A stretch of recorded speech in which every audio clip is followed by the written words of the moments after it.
سلامونه او نیکې هیلې قدرمنو اوریدونکو. دغه ماشومه دنداسه خرڅوي، پلار یې د ملا تکلیف لري، په کټ پروت دی.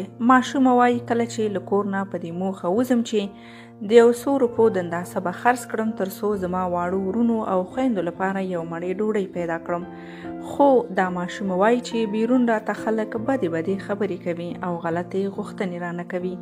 د همدې خبرې سره په سلګو شوه. ویل یې که زما غټ ورونه وای ولې به خلکو ماته داسې خبرې کولې.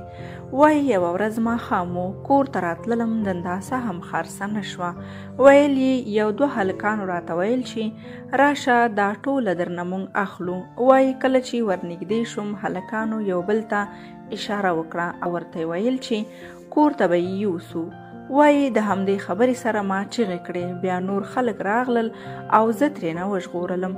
له دې خبرې سره یې مور هم په ژړا شوه.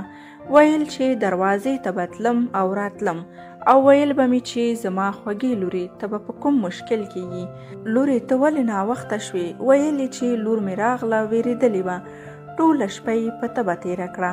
ماشومې ویل چې اوس راتللم نو نانوایي نه مې یوه وچه ډوډۍ وغوښتله، هغه نیم راکړه. ویل یې خورې وږی یم.